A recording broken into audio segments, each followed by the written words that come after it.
just on a separate platform in 3, 2, 1. Hi, everyone. Welcome to Sandy K Nutrition, Health and Lifestyle Queen. Today with me, I have a special guest, and her name is Kristine Carlson. She is a New York Times best-selling author, best known for her work with her late husband, Dr. Richard Carlson, in the Don't Sweat the Small Stuff series. With over 25 million books sold worldwide, she is a renowned speaker, inspiring podcast host, retreat leader, and blogger. Her mission is to help women transform from heartbreak and loss to live their best lives with joy, gratitude, renewed passion, and purpose. With her resilient spirit, powerful presence, and heart centered teaching, she guides women through the challenges and transitions of midlife and awakens them to their truth and the expression of their higher selves.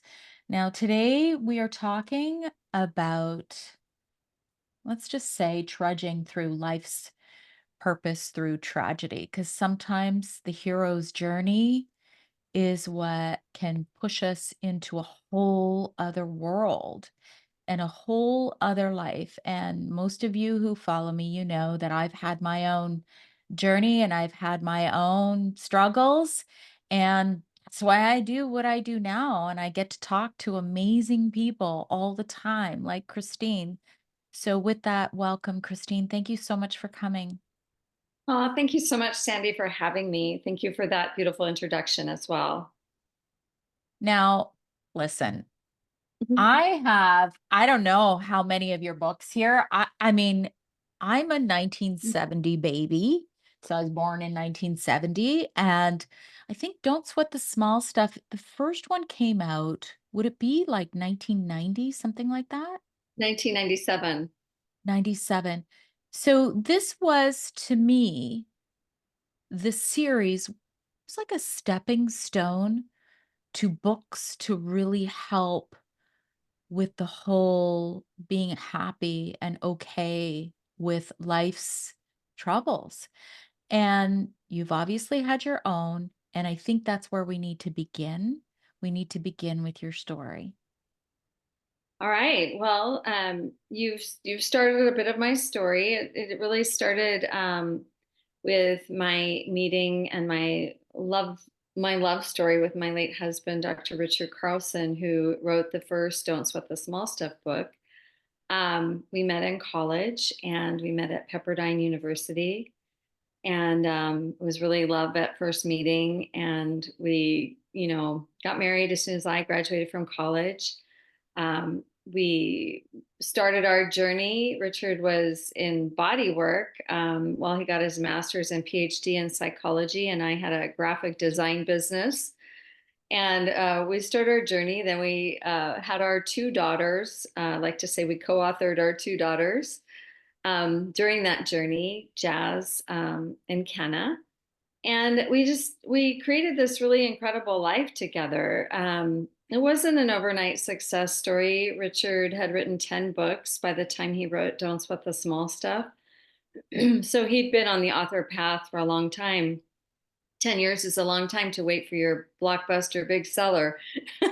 Yeah, no but kidding. but it was a bigger seller than we could have ever anticipated, and it went to become a worldwide phenomenon and published in every language imaginable and every country imaginable. So then at the 10-year anniversary, Richard, literally at the 10-year anniversary of Don't Sweat the Small Stuff, was writing different books, and he was about to get to New York to go on a book tour for his the last book that he wrote. And on the descent of that flight, Richard died very suddenly from a pulmonary embolism.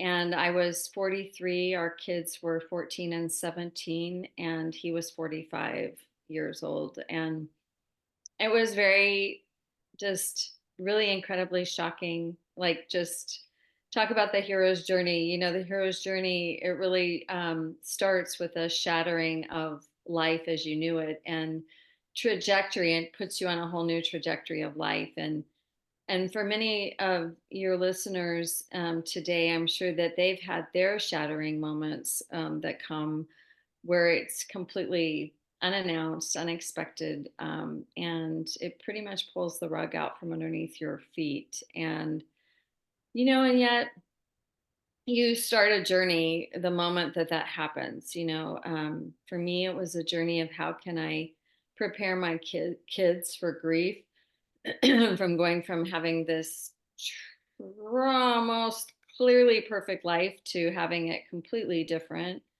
and the loss of a father that they just dearly, dearly admired and loved, who was very present with them and present in our lives, to living a new life of grief. And, I say my kids' childhood ended that day when we got that news. It's not anything that you can prepare for, and it's nothing that I didn't have any experience really with grief. All four of our parents were alive. And of course, I'd lost a couple of friends to terrible accidents along the way, and so had Richard. But I just didn't have anything really that prepared me for losing the love of my life and my life partner. Um, but I did have a very deep and rich spiritual background and backbone. And it was everything, from my Christian upbringing to my walking into the New Age world in college. It held a very large repertoire of experience.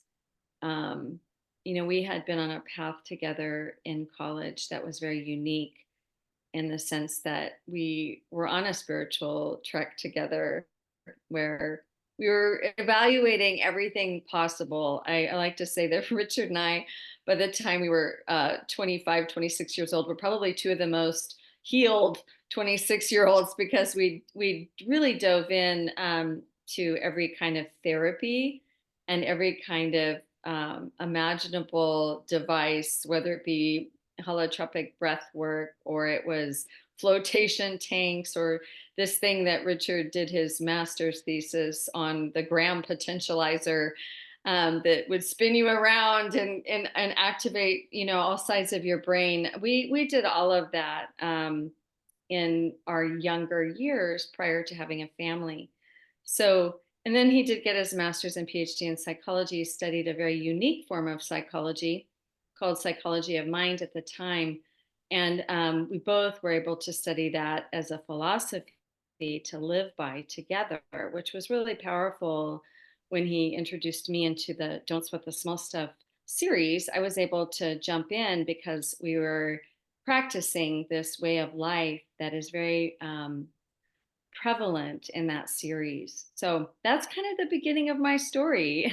And then the remaking of myself and the reshaping and the revealing of myself through this journey of loss, and bringing me into the life that I'm living today, which is, really I've given myself permission to live a life of joy and to return to joy after a tremendous long passage through grief. Yeah, where to begin on asking you? I guess because I have so many questions, I do want to touch on the spirituality aspect because so I have a Catholic upbringing, but then it's interesting the way spirituality can really help you get through hard times. I stepped away, meaning I just it didn't resonate with me. And this was in my 20s. I was you're while you were doing all those spiritual cool things, I was out there partying. Like I was just having a good time. I wasn't thinking that way. And I think having a foundation, whatever your belief system is, will at least help you in some way. But I would imagine that it was tough to get through. Oh, And really? where That's did you the even toughest thing. yeah, like, where do you even begin to pick up the pieces after such a great loss? and love story?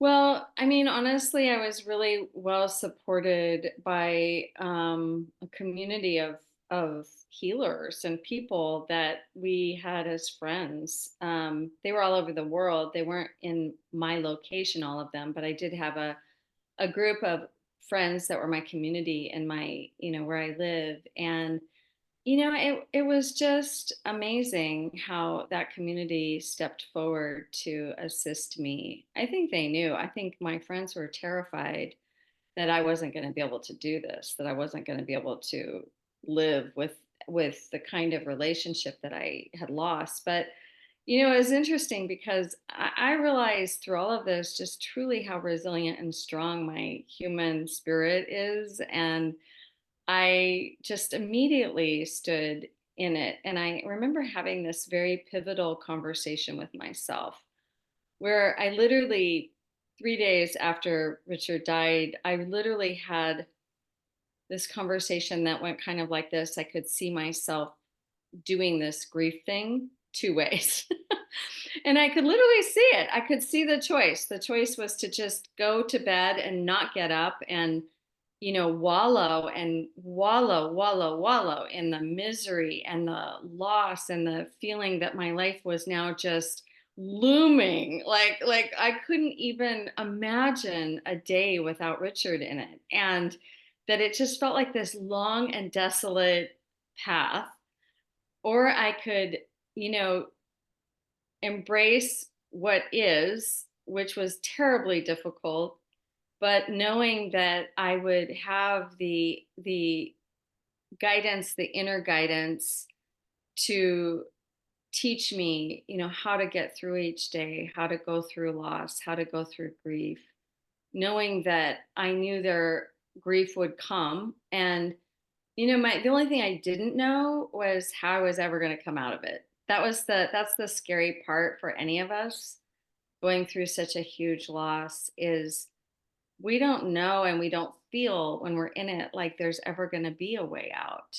And I started to quickly recognize that when I allowed myself to feel my feelings, when I allowed myself to grieve deeply and really cry deeply and really be in it, that I came out of it every cycle of grief, every wave of grief. I came out of it and I would feel these different feelings. And they were feelings of peace, they were feelings of calm and presence. And they were feelings that I could never have anticipated in grief. The beauty of life when you're in grief is astounding. When you open your eyes and you suddenly see the sky in a new way, because what you're really looking for in the sky is you're looking for your person that you've lost.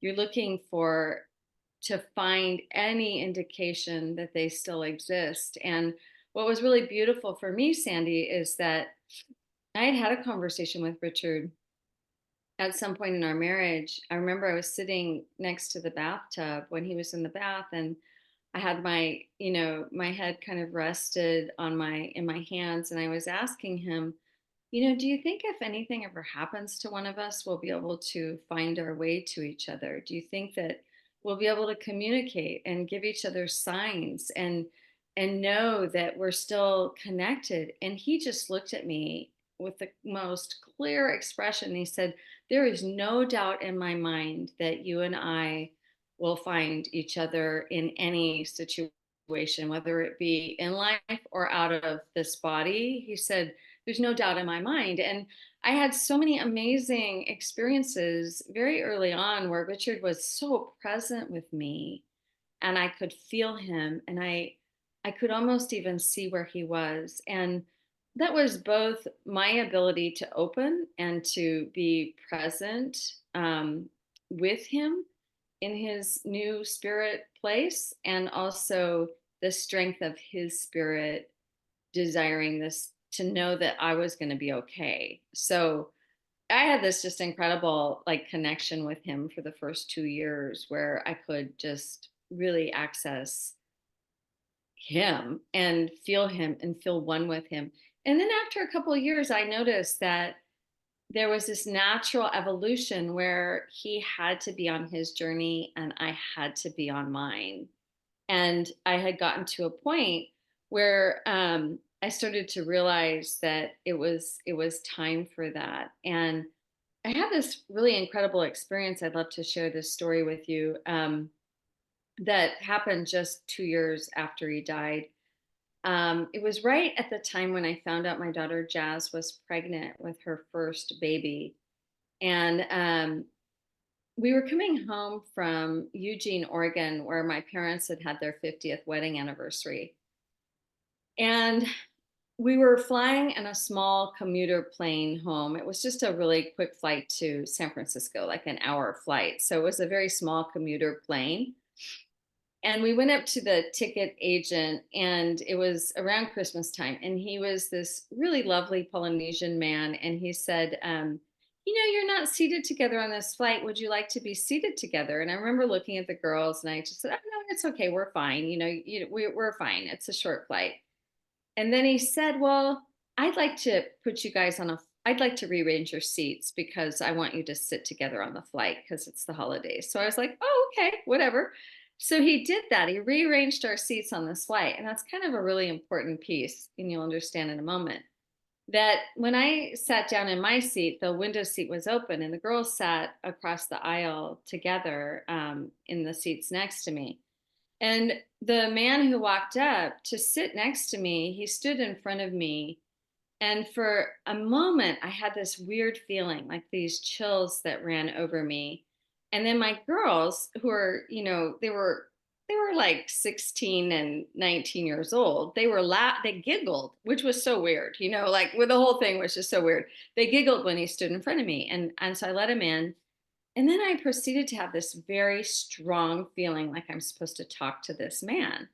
Like I have to have a conversation with this man. Well, he pulls his laptop out and he's clearly busy. So I'm in my mind, I'm like, oh God, I really have to talk to him. I can't bug him. I can't be that person. So I didn't bother him. And then on the descent of the flight, he put his laptop away. And I asked him, I just opened a conversation. I said, is this a work day for you? And he said, oh yeah, I'm so sorry. I have a meeting this afternoon I was preparing for. What about you? I noticed you have your computer with you. And I'm like, no, it's not really a work day, but I'm a writer, so I always have my computer with me in case, I've got something that, I feel like I need to jot down. And he's like, oh, have you been published? And I said, well, I have, but you might be more familiar with my late husband's work, Dr. Richard Carlson. He wrote Don't Sweat the Small Stuff. And the guy just like, I mean, he literally just like got really uneasy looking. And I said, what? I go, did you know him? And he goes, no, I didn't know him. And I'm like, what? He said, well, did he die on a flight to JFK a little over 2 years ago? And at around this time. And I said, yeah, how did you know? How did you know it was JFK? He said, he just was shaking his head. He said, I was seated directly behind him on that Oh my flight. God. I was the first to assist in lifting his body. I helped the crew lift his body out of his seat. And he goes, I go, I just burst into tears. And I said, oh my God, what are the chances of this happening, that we're having this conversation? He looked at me and he said, there's no chances that we would ever have this conversation.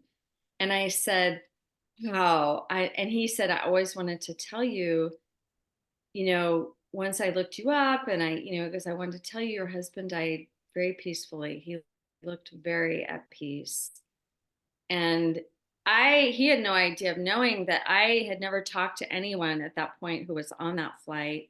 And it was my deepest desire, because I couldn't be with him, to know that he was held on some level, that he was honored in that capacity of, of dying on that plane. And so it just made me feel so in grace. I knew that was Richard. I knew that was divine. I knew that was grace that had delivered this conversation to me. And it was that beautiful Polynesian man who rearranged our seats. He was in grace. He was the reason it happened, that we were able to have that conversation. And it helped heal me so much. It really helped me to know that all was well, even though I had that sense. I did a really I that really helped me. Wow, that just like I got chills as you were telling that story. Did you feel like that kind of helped you? When did you start writing? Like in terms of, because I don't know how many books Richard had published before you, because you were writing with him even while he was still alive, right? Yeah, I wrote Don't Sweat the Small Stuff in Love with him, and then I wrote my first solo book when he was alive, Don't I Sweat the have Small it. Stuff for I Women. have that Yeah. one. Oh, you Yeah, have that one I too. have that Yeah. one Yeah, too. so I wrote, Don't Sweat the Small Stuff for Women when he was still alive too. But I hadn't really owned my career as a writer. I was more or less like, okay, I did that. It was a New York Times bestseller, whatever. I'm off. I went back to my life of being a mom and being the crystal in his clock so that he could continue to do his work and his writing. And then after he died, I immediately had to fill my early morning hours that he and I would have coffee with something because it was just so painful. It was just so incredibly painful. And then I started to journal about what I was going through and my feelings about what I was going through. And then it was just so odd because then I felt Richard coming through my fingers, like on the keyboard, and I could type faster than I'd ever typed. And I was just like, oh, this is so wow. And I had this just communication that was just always happening with him, and it was telepathic, but I had this communication that was happening. So it really drove me to really document that first year of passage, which became Heartbroken Open, a memoir through loss, memoir through profound loss. Um, to choosing a life of joy, and or whatever. I'm not sure what the subtitle is. I actually changed it the second round of printing, but it's a memoir through profound loss. And that book became a Lifetime movie 2 years ago. So it's just been a really incredible part of my journey. And of course, I started to really own my life as a writer at that point and really began to publish more and write more books, and have now written 7 books. I have an 8th book coming out this December, which I didn't have to do a lot for. I had to edit it and do some write an introduction, but it's called Don't Put the Small Stuff Every Day. And it's 365 chapters of Don't Sweat the Small Stuff pared down to a day, like a one-page reading. So it's that's going to be a new add-on to our brand. And So would you say then Richard is really like living almost through you because you're allowing that to happen? You know how you're talking about grief, and I do believe that midlife, I've always had this belief. Midlife, you see so many things that can happen. There can be tragedy, there can be illness, death, divorce. So many different things happen to us things at happen to your around. kids, it's not just about you, it's about your parents, your kids, Yeah, your friends. It's really, yeah, so much happens in midlife. It's like you're never prepared for it, but it sure does. it does. And I feel almost like, one of the things, because I could totally relate to you on the writing aspect when things are just flowing and you're really in your purpose. You feel like you're in your purpose, you're in your vibe. And, I always tell even people who are not writers, I'm like, just journal. Nobody's reading it. You don't have to present this to the world. Like it just somehow it provides you with almost like a destination on, where you want to go, even for the day, if you want to think short term. So I always talk about these little signs as breadcrumbs, for you had way more than breadcrumbs. I mean, you had a lot of signs to do what you're doing now. And you followed them. And it doesn't mean that you are hiding your grief or that you were stifling it. You said you cried when you needed to cry. I think it's important to, but then the other thing I want to touch on, you had resources of people who you knew who kind of helped you move through it all. How was that? What were these? Because I know for me, I mentioned, okay, Catholicism at that time, it didn't help me. I actually, when my daughter was sick, it was after I was sick, after my daughter was sick, I'm like, something's got to change. I don't know what. I actually saw a shaman. I saw different healers from different areas of wellness, alternative health, regular health. So what did you do? Who did you see to help get you through all of this? Well, like I said, I had a community of girlfriends that were all in communication with each other about me that I didn't know until one day I went out to lunch and I realized they had this communication going on. And it really suddenly hit me that they were on an email thread making sure that I was like, somebody was reaching out to me every day. And so that was really just incredible. But I also had some really amazing people that were friends of Richard's. Another amazing story is from John Welshons, who wrote this book called Awakening from Grief. And, I never really knew before I went through grief what he meant by awakening. Yeah. But then after I went through grief, I was like, oh, now I know what he means by awakening. Like it's like a beautiful spiritual awakening through grief. And so this is another great story. John and Richard were great friends.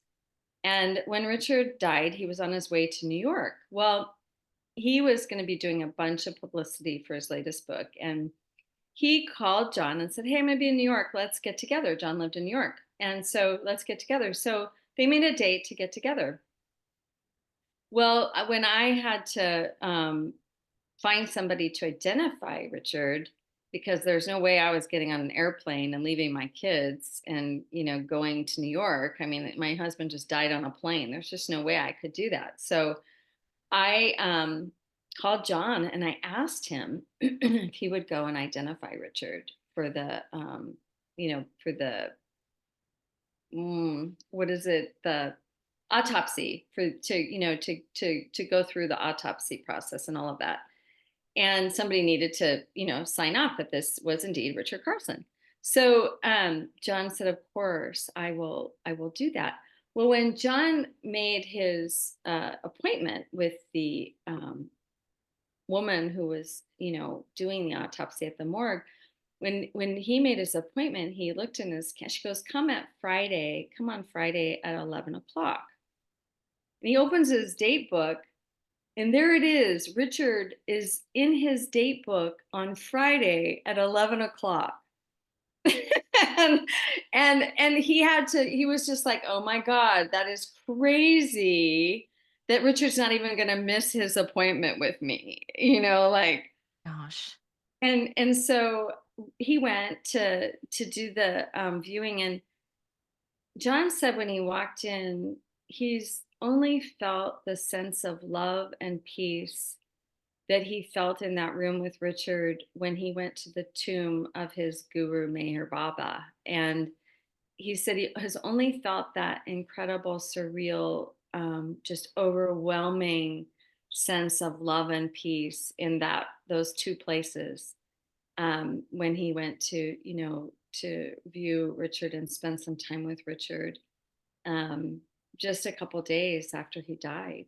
So yeah, it was just so many things. So when I say there were so many things, there were just so miracle upon miracle upon miracle told me that this was indeed Richard's time, and that he somehow knew it based on some of the behaviors that he left behind us in our home, like notes just everything was done. Everything was taken care of, just even like he had taken my notebook that I had a project going on and he had written all of our account numbers in it.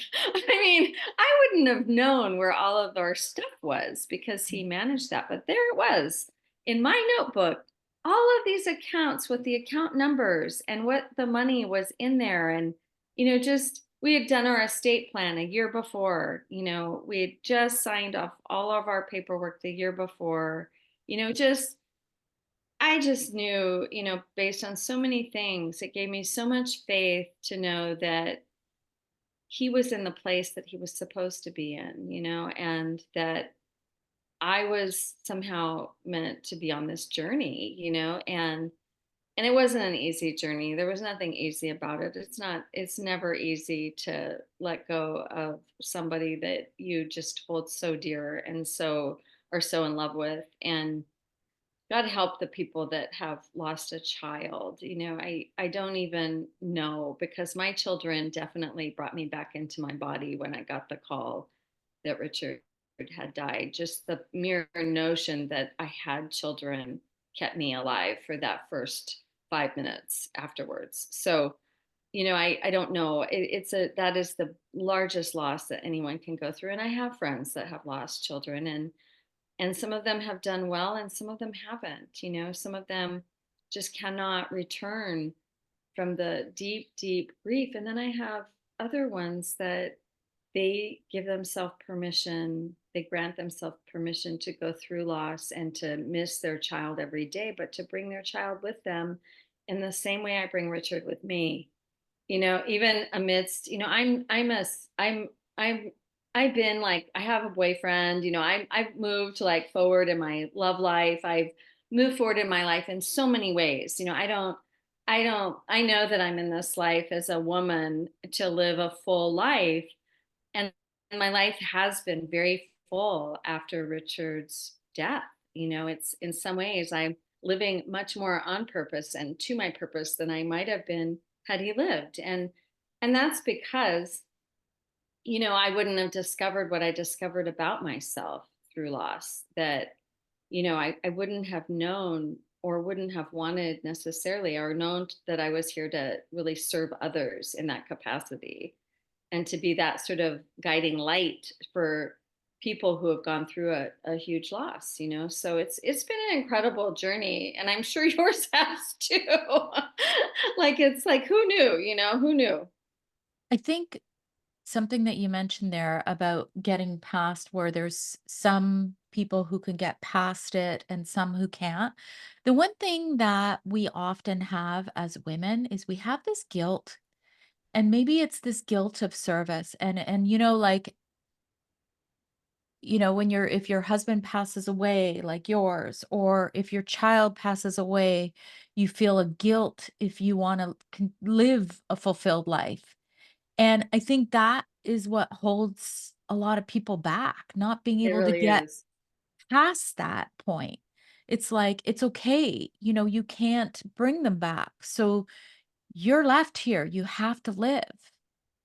Yes, the permission piece. It's the permission that you grant yourself to go on and to live a full life. I've done so much work with women, and I there's a point at which I see a woman struggle with her grief and what she thinks that love is. And there's this switch. And when it switches on, it's just the most beautiful thing. When she suddenly realizes, and I've said this to so many women over the years, I say, if the table was turned and it was reversed and you were the one that died, what would you want for your partner? What would you want for the person who survived your loss? And it's that moment where the light goes on and they know that their person is rooting for them, like cheering for them, like wanting them to live and to make the most of this very short time that we have on this earth. Very, very short. I love Anita Morjani. She had that near death experience and wrote that book, Dying to Be Me. And I interviewed her last year for our book doulas program for a spirit writer conference that we held, and she said that in her near death experience, she learned that it is the most precious gift that we get is to be here on earth for the short amount of time that we're here. And that we think that it's much better to be in spirit world at some point, and surely when your body is breaking down, or my dad is at 91, he definitely feels that way right now. He's made the most of his life. But when you're a midlife, or even in your 60s and 70s, and you've got all this energy and life to live, it's a tragedy to let that go. And it doesn't mean you don't go through a very, like, a grief period, but to think that grief is meant to last forever is a real myth. And I say this, I say you miss and long for the human person that you knew, and to hear their voice and to laugh with them and live life with them for the rest of your life. But missing them and being in grief are two very different things, because you get used to missing them. But if you hold yourself to living a life of grief and despair and darkness versus choosing light, love, and joy, that's a choice. And that becomes a choice. And you must give yourself permission to honor yourself, honor your person that you've lost, honor this life by choosing life. And it's hard, and it's a hard process, and there is tremendous guilt. Everyone faces, what they call survivor's guilt. It's very much a part of the process. But I think the permission piece is really huge. It's interesting because you went through it very young, which is the tragedy piece. And you had two young daughters that you had to raise yourself. But everybody goes through that for the most part. Not many couples get to die together. And, you mentioned your dad who's 91. My dad's 87. And my mom is still alive. She's 78. She's 9 years younger. And, I often wonder how, because you hear about this even when people are elderly, that they don't give themselves permission to continue and live a life of joy after that grief. Of course, you're going to grieve. Like my parents are about to celebrate their 60th anniversary. They've been together forever. You're going to grieve, but it's almost like you don't see a lot of people give themselves that permission. Yeah, well, I think, I see my parents that way too. My mom is 87 and my dad's 91. And my dad hasn't been, he's been well in his mind, but not very mobile for the last couple of years. He's been kind of getting less and less mobile. So my mom is sort of picking up the slack on everything. And she gets tired. I mean, she's had her health concerns over the years, but she's come out of them and she's strong, but she gets tired. And yet I feel like my mom still has a lot of life left to live. Like, I feel like she's going to be around, and I don't feel like my dad does. I feel like my dad is definitely winding down, and that day is coming, fairly soon for him, and according to his prayer. He's really funny. He talks a lot about, how he's ready. And I think, he Oh, wants to prepare me. He wants me to know that every time I see him, it could be the last time. And I definitely feel that, I feel that I get a little anxious, in the pit of my stomach, even what I know to be true now, that death is not permanent. Death is only a transition, a yeah. change of one form to another form. And yet I still feel sad. I've been so blessed, like you have, with having parents our whole lives. And I try to get back there. I try to spend as much time with them as I can. And yeah, it's a tough, it's a tough thing to see the elderly and their life. You hit a soft spot with me. I need a tissue because you're making me think of my dad. So Yeah, and I it's feel tough. you, Christine. You watch your mom, too, like, and you think, well, how is she going to do this? Well, my mom has really good friends. I hope your mom does too. My mom is in a community. Such. Yeah. And I can see these older women, like there's two that I'm thinking of in her PEO sisterhood that they're like, last time I was there, they're like, Pat, there's these new places that have come in our area. They live in this little retirement community. And I'm like, and my mom's actually getting kind of, she's getting excited about it. Now my dad isn't. He wants to stay in his house, and she's like, oh, he's gonna leave all the cleaning out to me, if he, and she's like, tells him all the time, well, I could go first, Ted. And he doesn't think so. So, but yeah, it's just it's a tough thing. And to be that connected to somebody for that long, you can see how, people like that are that connected die, very quickly after each other, like, because they just can't, the grief is so tough on the body. It really is. It's so tough. And I often thought about that. Like, this is so painful, like in the body. I mean, it's like, I don't know how people like go through this that don't have the tools, it's like so painful. So I can see how older people, they just say, I'm done, or their heart breaks, they literally die. Like, did you hear that story about Debbie Reynolds? She was older, like she was in her, I don't know, I want to say early 80s, and her daughter died before her, and she died like 2 days later, and she was perfectly fine, but she had a broken heart, and she died of a broken heart. And I think that's altogether possible, when somebody's had a full life and they feel done you know Wow. There's just so much so many different places I could go with that because I believe that, we do hold a lot of the pain when things happen, when tragedies happen, traumas. And if we, like you said, if we don't have the tools to, I don't think we ever really heal entirely. It's like what you said, like, it's not like you forget and you never think about it again. I always look at it like scars. So I have a scar. I don't, you could still see it. It's still there, but I'm over it now. I'm over the surgery. I'm over the trauma, but it's always there. You'll never really forget it. But when you don't get over that pain, I think it can cause illness, trauma, death in you.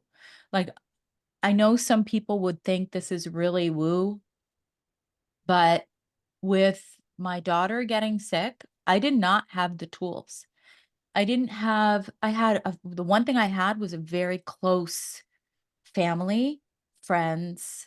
I had such a great circle around me, but the tools for me only, my spiritual tools weren't there. And I held a lot of pain. And then, for me to have cancer exactly 1 year after she was diagnosed. It's not that I didn't have a thyroid problem before, but what made that switch? Was it my body was in this tense position for, like, almost a year. I had no control. It was like this loss of control. I didn't know how to help her. Like, it was weird, but I do feel that people can get sick from not being able to overcome. Oh, absolutely. Absolutely. By holding that emotion inside, or just not acknowledging, not allowing yourself to go through it. I mean, that's what I understood just from all my background in healing, and just understood that there was this emotional connection. And I didn't want grief to turn into cancer. I didn't want grief to turn into something else. I wanted to live it as it was present and when it was present. And, like I said earlier, I hoped that I would return to a life of joy. I didn't know I would. I didn't. I mean, I didn't know how long it was going to take or anything.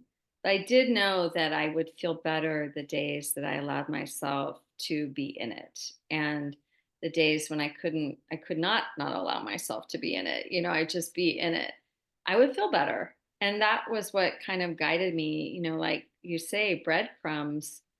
I always tell people that are in loss. One time I was speaking at a conference, and it was on grief, and an older gentleman came up to me, and he was just the sweetest older gentleman. You could tell in his day he was a real looker. He was just really sweet, and he said, "I don't know, Kristine, how I'm going to live without my wife. I don't have the desire to live."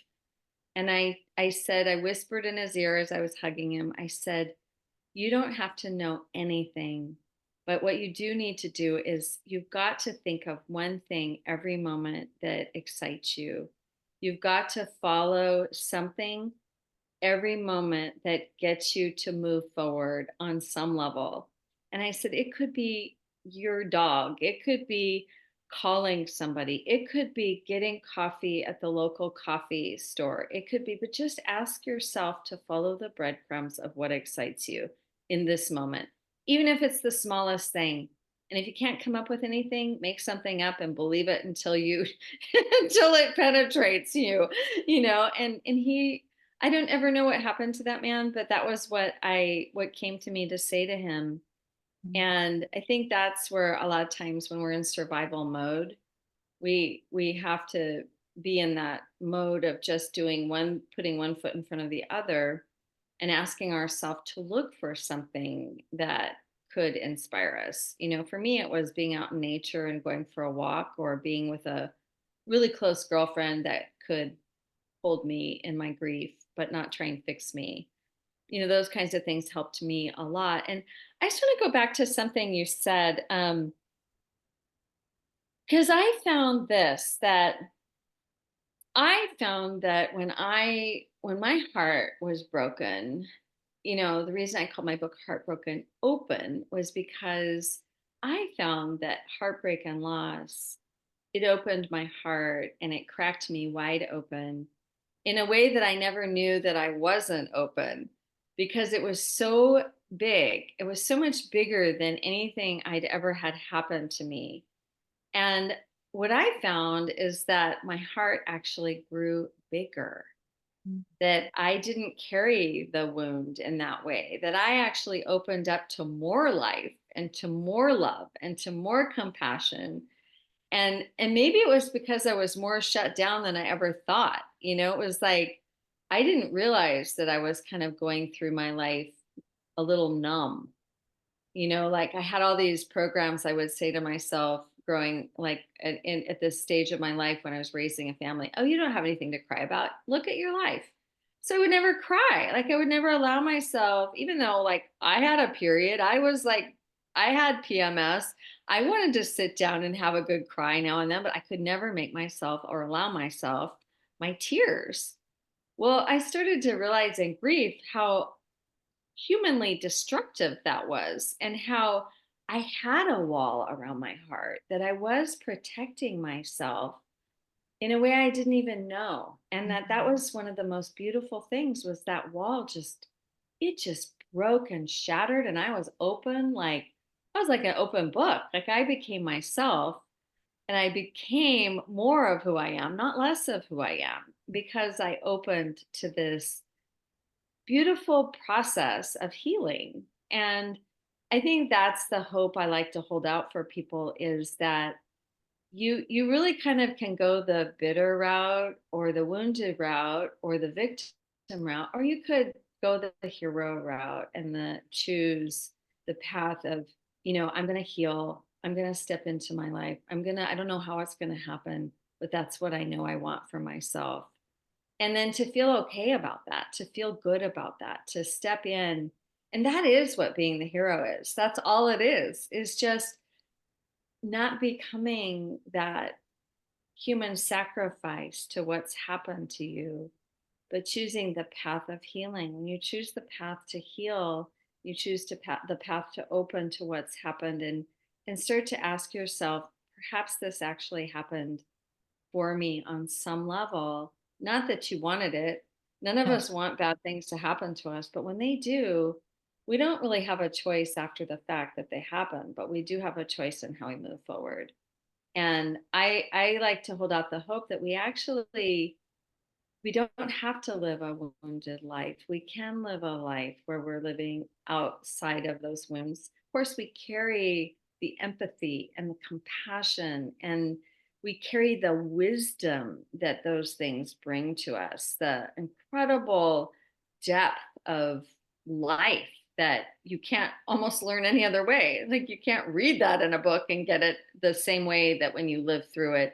Just like I don't know what you lived through. I haven't had cancer. I don't know what that's like to be that person. I can only imagine, but I don't know. But you, Sandy, look at what you've done with your life, like how you help people and the trajectory, the hero's journey that you've walked is incredible. That you've helped people discover their health probably in ways they never imagined. So, I think this is the beauty of when you do walk the hero's path. And I did write a book called From Heartbreak to Wholeness: The Hero's Journey to Joy. Love so it. so I totally have equated that whole hero's journey. And I used my friend Lisa, who's my one of my best friends, as the other through line story in that book, because while I was writing that book, she was given the news that she had breast cancer. And so and she had stage 3 breast cancer. So while I was writing that book, I dedicated that book to her because I watched her go through that as the hero. She walked the hero's path through that whole ordeal. And now is, of course, she's doing really well. She's in remission and she's been cancer free for a really long time now.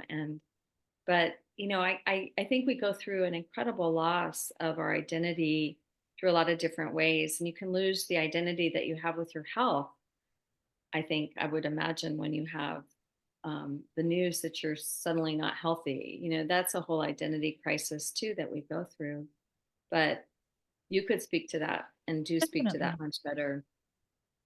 I think, you mentioned you can walk the wounded path, the victim path, or more of I'm going to lead a more inspired life as a result of this.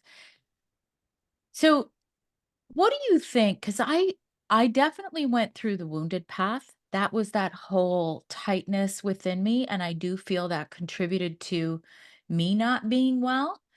I definitely went through the victim path, like, "Why us? Why me?" We went through genetic testing, like, it was and sometimes I feel like too much of the medical stuff can actually instill even more fear, and a lot of that just brought more fear to me, but I had to go through that to get to that inspired path. Do you think that sometimes that's I guess, a natural way to go through it, whatever it is, whether it's grief or illness or I do. I think that we go in and out of both of these all the time. Like, I think that there's days where you feel really inspired when you're going through anything really, like your dark night of the soul. I think you feel, and then there's days where you sit down and go, I can't do this. I feel sorry for myself. But I think if you really are deep down wanting to heal, that's part of it, is acknowledging where you are, being in it, but knowing that you are healing. I think for if you can return to that place of inspiration, then you are walking the path. You are walking the path. I think it's for the people who don't ever have that, who don't Yes. have that in their sight. That's the person I'm speaking about, or giving hope to, that I want them to know that it is a choice at some level, and it is. And I know that's hard for some people to hear because they feel very victimized, but Mm. you know I think if you know that it is a choice at some time, then you'll be more prepared to make that choice for yourself. And maybe you have to sit in that place longer in order to make that choice for yourself. But I always tell people that in the research on happiness and everything now shows that you can choose joy amidst horrible things, and it is a choice. That's what the research on the brain shows. It is a choice. So it's up to you, and people are different. People need different things. But I definitely saw that in my own life, that it is a choice. And I've seen women when they make that choice after a time over and over again. And I've also seen the resistance to it. I've seen people want to hold on to being a victim. And I'd have to ask them, how has this been your life? How has this been who you are in your life? And how has this served you? Because it's my feeling, my understanding that being a victim doesn't serve us very well. It's not an empowered place to live. And, my path is to show people what they can do to empower themselves, to go through healing, to grieve healthily, and come out the other side and live a life of joy. And that's my hope for every single human that goes through anything, is that they choose to live a life of joy at some point. Yeah, I think I've read that same research that It's happiness from gives. Sean Acor in The Yeah. Happiness Advantage. Yes, and yes, I've seen some stay there, and it's interesting because everybody talks about manifestation and that, I don't know what your thoughts are on this at all, Christine, but to me, it kind of makes sense. I feel like we're all energetic beings. And, sometimes they say, when it rains, it pours. And I can definitely say for me, it was a snowball effect. First, my daughter sick, then I got sick. Then, actually, my husband was sick the year after. And it was all 1 year after he coded in the hospital. I don't talk about that part that much, but it wasn't a great time. That's a And lot for you. it was all like it was 3 years in a row, and so I call that the snowball effect, and during that time, I was definitely what people it's a term now, I was vibrating very low. I was vibrating in this space of I was staying there. You know how you mentioned some people stay there You're and probably then. surviving. I mean, you're in this survival mode when you're in that place, right? Like you're just surviving what's going on. I mean, that's normal. Yeah, I guess, but I don't know. I don't know what to think about this, but I often wonder maybe, you know, I didn't have, like we were talking about earlier, the tools to try and bring some of that inspired life back. I was sitting in that low state without those tools to help me get out. Sure, I had my friends, my family, always very good, but personally, things that I could do for my own state of mind. So, if somebody's kind of living in that, that space where they're stuck, what advice would you give them to first begin? I know you mentioned find that one little thing, even if it's that cup of coffee that you might really enjoy and go for that cup of coffee. Is that where somebody can begin? Like, how does one start? I mean, honestly, the best place to start is to really, as hard as it might be for somebody going through something very, very difficult, and this might sound very Pollyanna and very simplistic, but honestly, the best place to start is there's two things I would say. I would start by bringing your attention very much to the present moment. And what I mean by that is that when somebody's going through loss or a difficult time, they may notice, if they become more conscious of their thinking, that they're thinking about their past or what they're not going to be experiencing in their future. And so, what I always say is like, bring your attention back to the present moment, because in the present moment, you're actually, if you notice, you're okay in the present moment a lot of the time. Like, if you have a stomach ache, you have a stomach ache and you notice that. But if it's a sunny day and you're looking outside and you're present, you're going to notice the sunny day. You're going to notice the birds. You're going to notice whatever is at play in your space. And so that's one thing. The second thing I would say is definitely think of really the smallest thing to be grateful for and focus on that. I mean, it's amazing. Like if you're in a really low mood and then suddenly you remember to drop into gratitude, a practice of gratitude, even if it's the smallest thing, like, wow, I'm grateful that I'm wearing the color pink today. I'm grateful that I can breathe this fresh air. I'm grateful. I think for people to really like allow themselves to feel their gratitude. For one thing, the research shows through heart math that when you're focused on anything that you're grateful for, the heart actually starts to experience joy. And so it's a very small way that you can kind of elevate your mood by your heart, feeling a sense of peace, a sense of joy at the smallest thing. And I know it's hard. I'm not saying this is easy. Nobody like, you're not when you're in a bad place, it's very hard to remember to do these things or even to think that it's going to help. But again, it really does help. And it's where I go whenever I'm having a low day. I simply close my eyes, place my hand on my heart. I take a few deep breaths in and out, and I just ask myself to think of one small thing I feel grateful for right now. And I'll open my eyes and I'm like, oh, I feel better. Nice. It's kind of simple, but it works. And, those are the places, it's always the small things that we do. It's the reaching out to a friend. It's the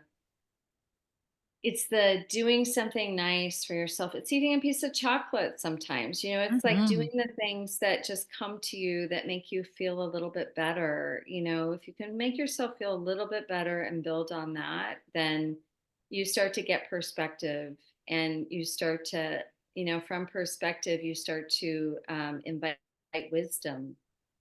And, when we can invite wisdom, that's grace. That's grace coming through us. And we all have access to that. We do. And it doesn't mean that we have access to it all the time or every single day. But if you can get back to that place of being connected to the present moment, being connected to yourself, showing yourself a lot of gentleness, a lot of compassion, a lot of what you need, which is just being able to be held probably in this space, then you're gonna be okay. Mhm. And there are days we all have that we just have to get through, but hopefully if you get through one day like that, then the next day you recognize that it's a lot better. And I also think it's the recognition that you have good days and bad days. It's like, and I know that people who struggle with true depression and disorders, this isn't necessarily applied to them. There are definitely people in this world that have biochemical issues, and I'm really not speaking to that person. I can't, but because I'm not a doctor, but I do know that there are people that this would not probably work for. But Yeah, I'm speaking to the woman who is basically healthy, but she's having a tough time. She's struggling, and we all struggle. We all have struggles, and I have struggles now that are hormonal struggles. It's like that I I hear never you. anticipated. Right? Yeah, I mean, I'm through menopause, but even then I don't have hormones anymore. So my doctor says to me, you don't have any hormones, Chris. I'm like, I know, what's up with that? So there's real struggles that we have, and I think that's the human journey too. We're not this life isn't like, it's not promised to be an easy life. It has ease in it, it has grace in it, but we're not promised an easy life, and I don't think that's what it's really about. It's how you honor yourself and how you honor the journey, and how how resilient you are. I mean, resilience is a huge thing to build in your life, and it shows, kind of shows what you're made of. So Takes a lot of grit and determination sometimes.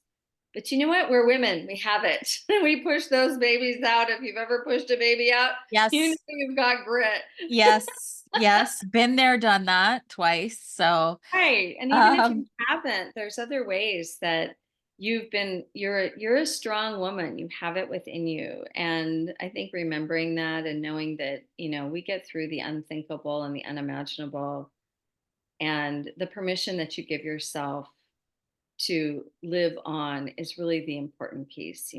It's honoring this life and honoring the life that you have and making the most of it. I think what you said about presence, I think it's underrated, and maybe the term, just the word presence is overused, and It people are is like, "Yeah, now. It whatever, wasn't be it present." wasn't 30 years ago. No, it wasn't. You're right. Back when I needed somebody to tell me to be more present, I didn't really, nobody told me that. But, the other day, it was actually not the other, it was about a week and a half ago. I just sat in my car and watched the sunset by myself. I parked on a country road. I turned my notifications off on my phone and I just watched the sun go down How and nothing beautiful. else. And, I would have never thought to do that before. And I also feel that our animals, if you love animals, it really helps us because we lost our one of our dogs 2 years ago, and she was the dog that we actually got her in between my daughter's 2 surgeries Oh, so wow. that we Little could bring healer. we wanted to bring more joy into our lives during a time that was not very joyful. So we got this little puppy, and then we lost her on it was within the same year of my daughter's last appointment at Toronto's Hospital for Sick Children. So I always believe that our animals are somehow brought to us during a time and a phase in our life. And so, her job here on earth was done. And it was my other dog and the presence I had with her that helped me grieve. It helped me Mm, move through it. So, my other dog, Gracie, I mean, she was my little savior, and I cried with her, and she missed her too, but there's nothing more valuable than just being present in nature, present with how you're feeling and letting your body feel it. that is presence. It Yeah. is presence at its core. It's just allowing yourself to be in it and to feel it. Yeah. So, I'm gonna ask you, do you still feel Richard's presence after all these years? I do. I do. He shows me in all sorts of ways that he's still present. And yeah, and I often I can hear him. I can hear his voice still. I can hear him laugh. And I believe that I'll carry him in that capacity for the rest of my life. I think it's the way I survived was to know that our love would carry on and carry forward. And and it's just helped me to just live every day and feel him present in it.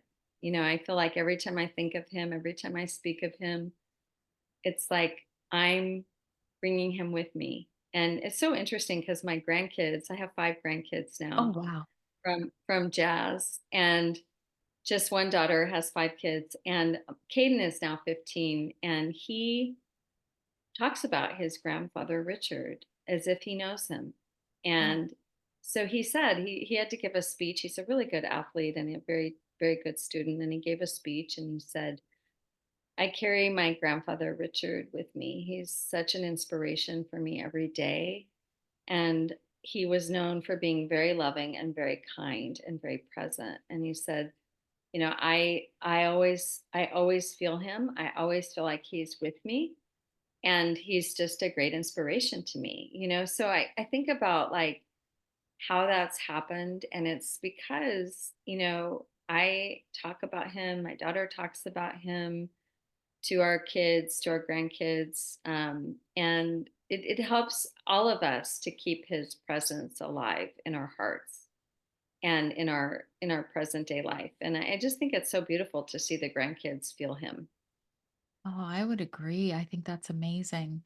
So then I would say then you're probably more on not believing in coincidences. You believe that these things happen for a reason. The signs, the symbolism, all of that happens for a reason.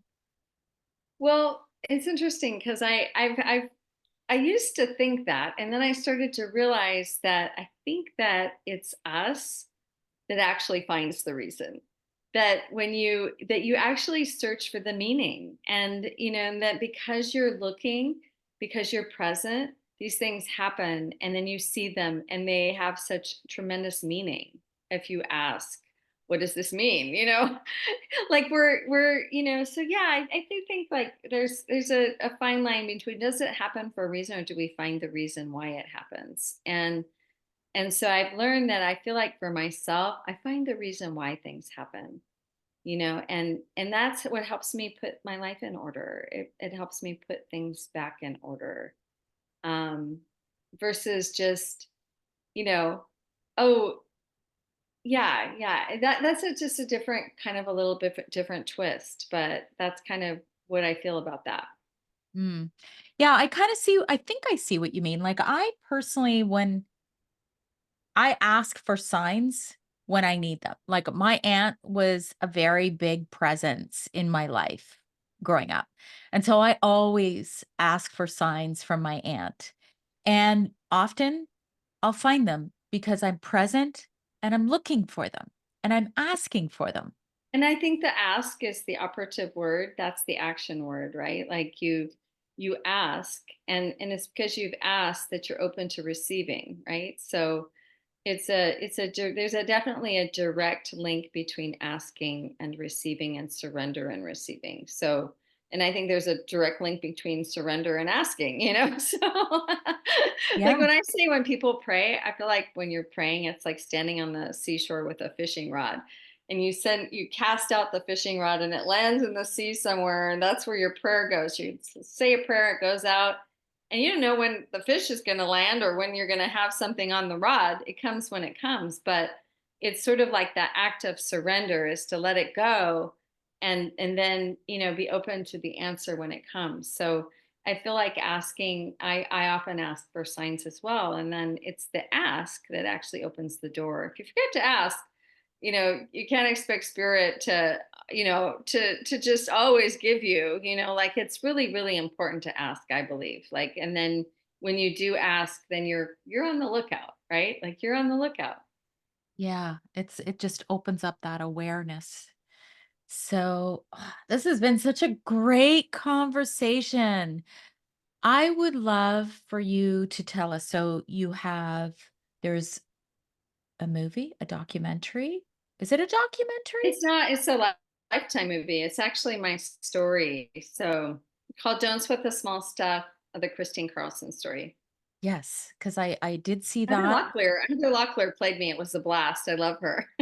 That is so cool. Yeah, it was And really fun. yeah, and then you do retreats, you're still writing. Like, tell us all about what and you've got another book coming in December, so let us know everything that's happening. Well, my retreats are my special time with women. I only do women's retreats, and I have several of them on the calendar. I've got a retreat that I'm doing, a What Now retreat, which is my signature program, called What Now. It's really a program designed to help women through change and transition, of any kind. I have many people that come back every couple years to my What Now retreats. They're always say, I'm in change and transition again. Or Yeah. I just want the retreat is really amazing. It's my most transformational retreat. Women's retreat is very small. It's at Sea Ranch, California. There's one in January. Then I have bringing a group to Costa Rica with my dear friend, an amazing, I call her like Linda the Good Witch. Her name is Alexa Fisher. Have you heard of Wish Beats? Yes, I have. She's such a phenomenal human, and she's doing a lot now more with wishing. But she and I are hosting a retreat in Costa Rica. You should come. When is that?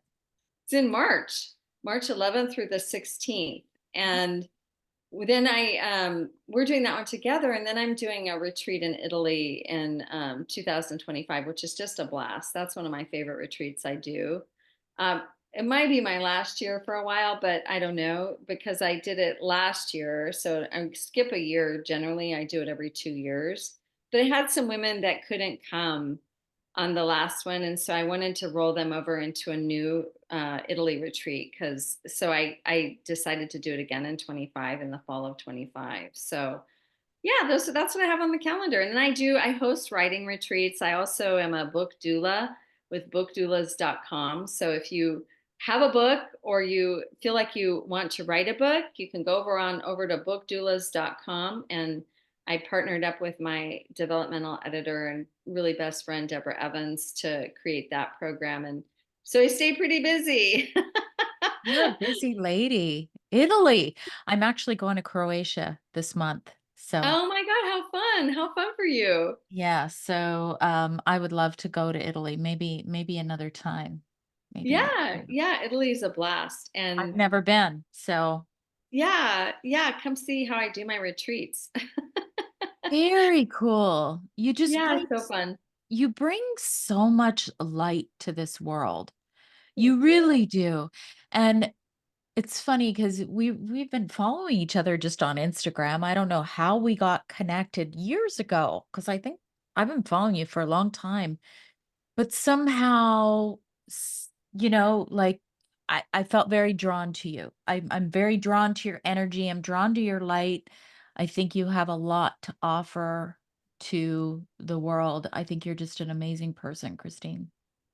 Likewise, Sandy, thank you so much for this opportunity to have this really rich conversation today. And just thank you for what you do for the world to make the world a better place. I know that people must love your podcast. You're just beautiful, delightful, and authentic. And I love all of those qualities. Thank you. Same. And I will have all the links in the show notes. And once again, thank you, Christine. Thank you. Okay, I hit stop there. That was so good.